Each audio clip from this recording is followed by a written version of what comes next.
On Sunday, November 14th, 2021, I presented part 2 of a 2-part workshop titled Transgender in America, Looking Back and Moving Forward. It included an overview of ideologies, theologies, and genocidal patriarchal colonization and enslavement of Indigenous and African people. A small portion of the content included historical quotes of racist language used in the 18th, 19th, and 20th century. Attending the workshop was Britt Biebrick. Biebrick is the LGBTQ plus supports program manager for the Portland Public School District. Britt Biebrick objected to the inclusion of this language in the workshop content. They filed a complaint with my supervisors demanding I be fired, or Lewis and Clark would never deliver training to Portland Public Schools again.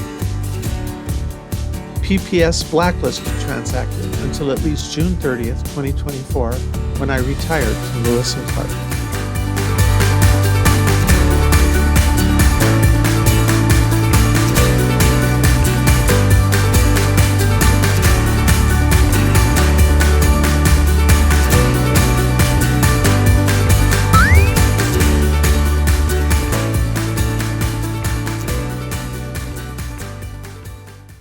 So where do we go from here? Quick summary. The sins of Sodom were reinterpreted by the Roman Catholic Church primarily through St. Paul's writings in the 1st century Common Era. And then they began being reinterpreted again in the 3rd to 4th century Common Era by people, as we learned yesterday, reading what Philo of Alexandria wrote, and through John Chrysostom's massive distribution of teachings and his interpretations of Paul's letter to the Romans.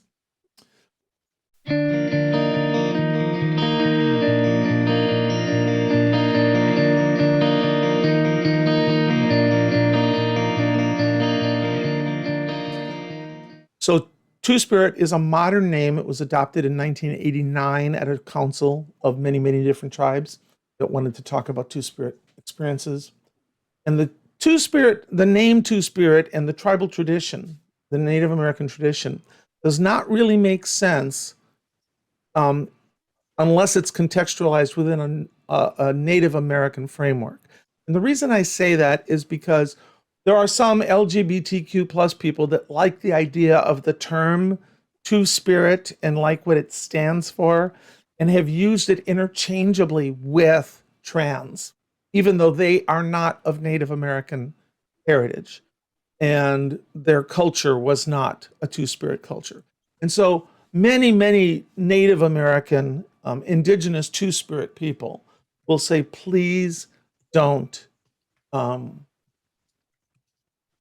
adopt using this term as just an alternative for the terms that you've created for your community. It has a specific meaning within a specific context of Native American history. Does anybody have any questions about these last couple slides or Two-Spirit Native American tradition?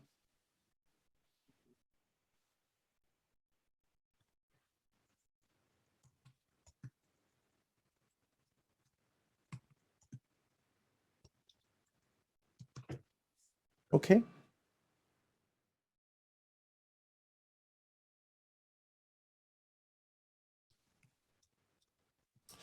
Pre-colonial Native Americans assigned no moral judgment to love or sexuality. A person was judged based upon what they did for the tribe and on their individual character. Thief was a thief. They weren't a homosexual thief or a transgender thief. A thief was a thief. A rapist was a rapist. A contributor was a contributor.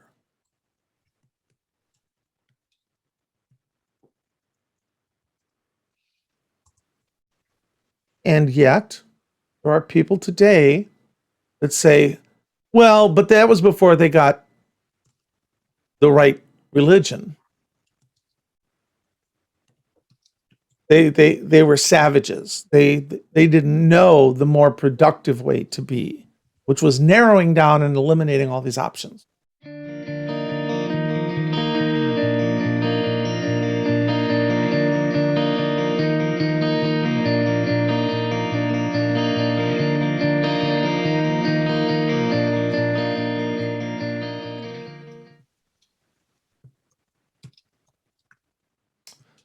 Comments, questions?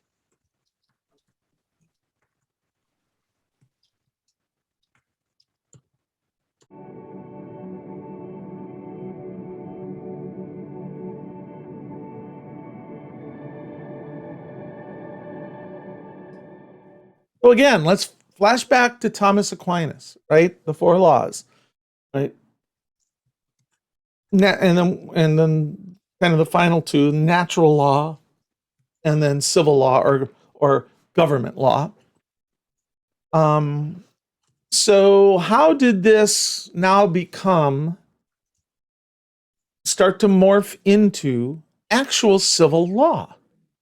How did this concept in this country, in the United States, how did this concept of this being a moral failing, of being a sin worthy of stoning, how did our civil structure begin to implement?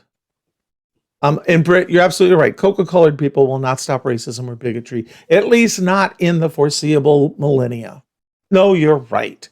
But it's certainly having an impact on, meaning that there are more people that are not able to isolate themselves based upon the color of their skin as being superior than there were when I was born. Right? And so, but you're right. No. Racism and bigotry are part of our human journey. If we get over it, it will not happen for a millennia or more. So, Columbus, Ohio. And Britt, all excellent points. I have no argument with any of those points. Good points.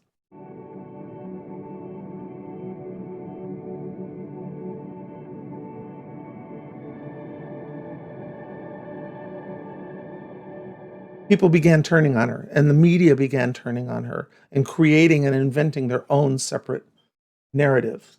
But at first, it was like, hey, we're building rockets, we can cure illnesses, we can cure polio, we can take a boy from the Bronx and turn him into a glamorous woman. We are so cool, right? Here in America, even though it was done in Denmark.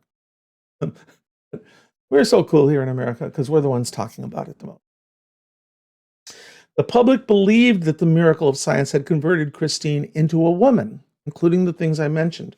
As more details emerged, tabloids began shifting their public opinion from Christine as an amazing act of science to, maybe she's just a neutered faggot.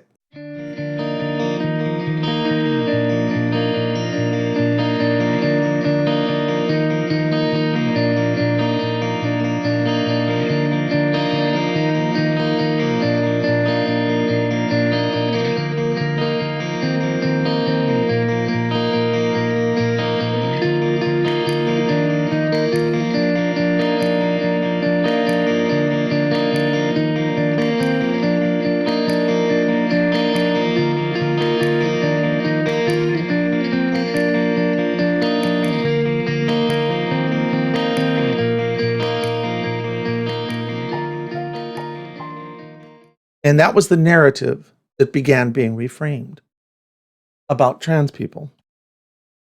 And Time magazine, which had originally used female pronouns to refer to her because, hey, her name is Christine and she's a woman now, so let's use female pronouns because that seems like the right thing to do. Time magazine stopped using female pronouns in describing her. And this was the beginning of all these kind of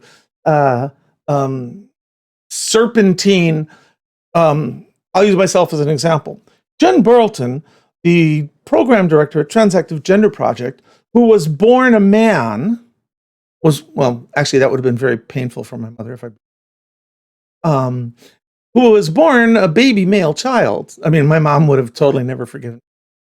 But who was born, this whole, here's Jen, let us tell you, let's frame who she was in our opinion first before we tell you anything more about her. That began this trend to do this for trans people in the media. Christine's public exposure raised a lot of questions. Well, what are men? What are women? And it created entire fields of study. There was no gender study field before this. There certainly was no transsexual treatment or transgender treatment or trans medicine. And Christine's story changed millions of lives.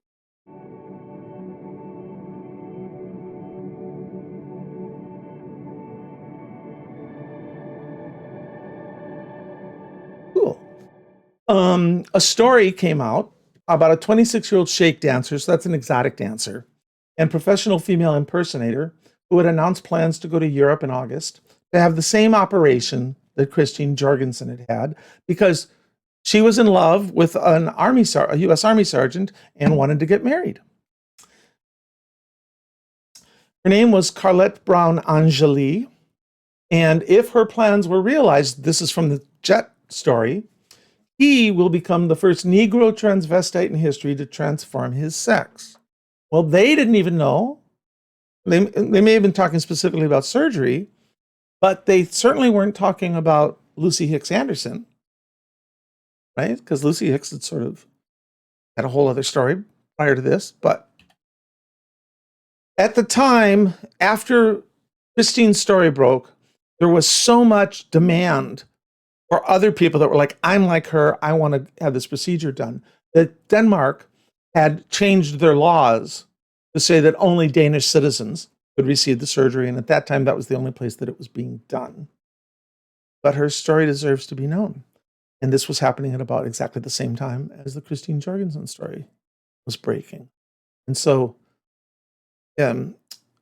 it begs the question, definitely begs the question, what if Carlette Brown Angeli had been the first instead of Christine Jorgensen? Do you think the culture and the media and everybody would have been as accepting, and or do you think it would have gotten as much attention as Christine Jorgensen's story did if it had been a Black person who was the first to have this breaking news? Would that have helped the cause of recognizing gender diverse people, or would that have set it back? Thoughts?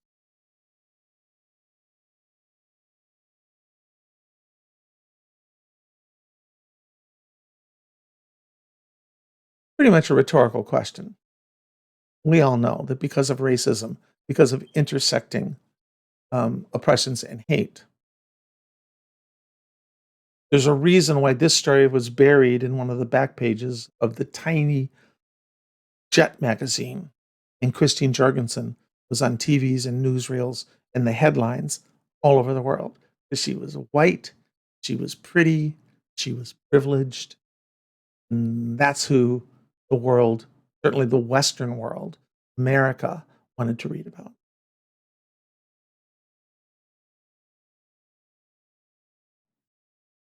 In the chat, it wouldn't have helped either BIPOC or LGBTQ rights, primarily because it would have been buried. The story would have been buried, and it would have been so heavily racialized. Right? It would have been so heavy. The story would have been about, see what these, and I'm going to use the colloquialism from the time, but not that colloquialism. See, this is just another reason why the Negroes are a problem.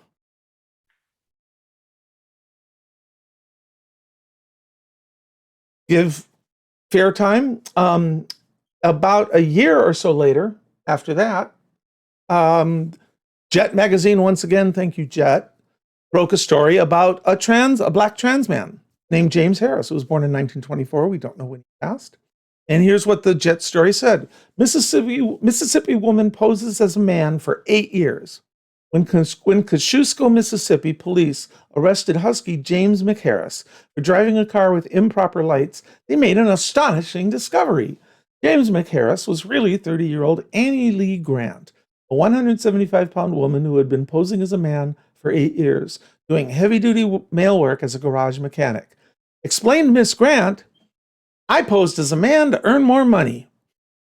So there's passing here, right? Again, was James McHarris a trans man? I don't know. Was James McHarris a butch lesbian who just decided that since they were more comfortable in male clothes and other people could perceive them as male and they were fine with them perceiving them that way if it got them more pay? That may be the story there too. We simply don't know. right? But this is an example of how whatever James McCarris's motivations were, Black visibility within the realm of passing as trans identity or passing as something other than you were assigned to be, which limited your options, is part of the history that we should be talking about and know about. Britt said, this is the third time you've used slurs with little or no warning. Savage and the F word, I won't repeat it, without warning in your presentation. I really encourage you to rethink this. I've given this a lot of thought, Britt. I've given this a tremendous amount of thought. And I understand that certain words are very difficult for people. There are certain words that I will never use, that I would not use. There are certain words, though, however, that when we're talking about within the context of how people viewed people, I'm a strong believer that we can't whitewash our language to soften the impact of how other people continue to and historically oppressed people. Yes, I believe that the F word that you're referencing in chat is a slur, and I chose not to use it this time because I am now aware that it particularly bothered you or offended you, and I don't have any desire to offend you. I don't. But I use it in an educational context, and I've given it a lot of thought, and I will continue to use it in an educational context within the context of the time in which it was hurt to use people like me. So that's my response. As a white person, you are doing harm to people in this room. I will, of course, rethink it. In the chat, I will acknowledge, I acknowledge and I honor and I respect your point of view, and I will rethink it. That doesn't mean I'm going to come to a different conclusion as an educator that I have already come to. I hope that you can find a way to respect that my process may lead me to a different conclusion about how best to no. Okay, we're not going to continue this conversation. I'd be happy to continue this conversation with you offline, Britt, but you say, so then you aren't rethinking it. Agreeing to rethink something and continue to reevaluate something doesn't mean agreeing to change to what your position is on it. This is the problem with conversation and discussion and intercourse today, conversational intercourse today, is that, yes, you called me out on this. I understand that. I've given this plenty of thought. I am a trans lesbian person. I'm a white trans lesbian person. But all these words have been used to hurt people I love, and including myself. I've given tremendous amount of thought to this, and I'm not going to whitewash the words that were used in history to hurt my people because they're difficult words to hear. That's my current position on it. I will rethink it, but for right now, this conversation, we can carry it on offline, but that's my position here. So, and that's it.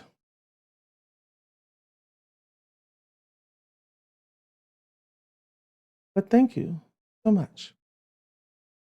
Moving on. By the way, I totally respect your opinions and your feelings about this, Britt, and that's why I didn't reuse that word. All right. Hey, everybody. Let's continue. Does anybody have any questions about the reporting through Jet Magazine of James McCarris and or Carlette Brown-Angeli?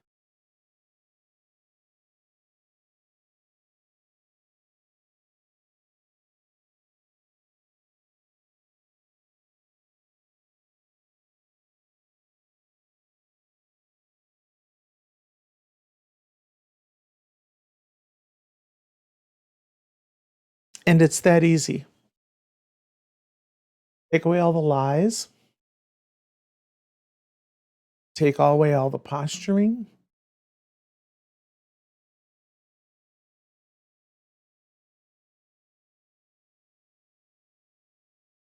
and just accept people for who they are, especially our children. I think that we've all spent a lot of time being exposed to history or histories that are meant to not offend us in any way, that are meant to lull us into a sense of how we are today and where we are today and how society functions today is the exact way it should be, because it was the result of a natural evolution of processes. It didn't involve murdering millions of Native Americans. It didn't involve murdering and enslaving and economically depriving millions of African people. It didn't involve religious persecution. It didn't involve people being traitors to the United States and attempting to overthrow the government because they wanted to protect their right to own human beings. Our history is full of things that are meant to tell us it's okay. This is the stuff that we want you to know happened. This is how we want you to perceive how it happened. And it's all natural anyway. We're not treating each other the way we are because of a natural process. We're treating each other and our children because of ways in which we've been manipulated.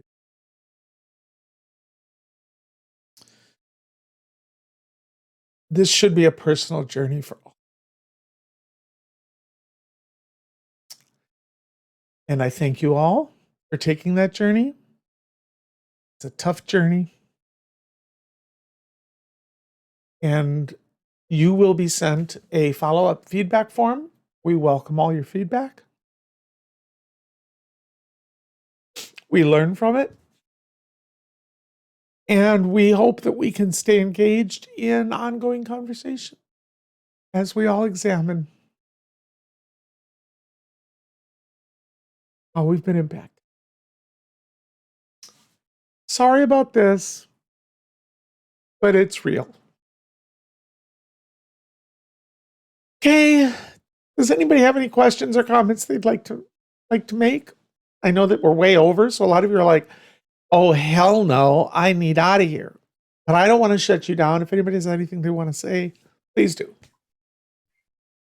Thank you so much for offering this extra time to, on the screen, share this material with you. Thank you very much, Jen. You are very welcome.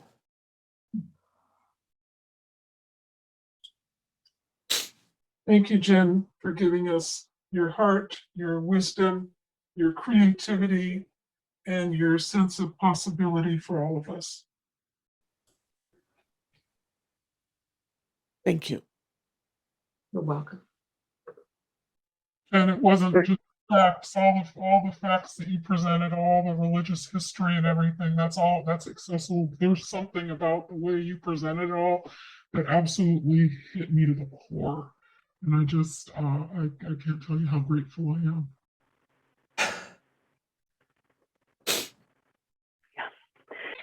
And thank you for sharing your story and all the history behind this. And like Cheryl said, I've also worked with your organization to help the schools I've worked in do the right thing. So I really appreciate you. Thank you. Thank you. Thank you all. Thank you all. This is, I will see you down the road somewhere.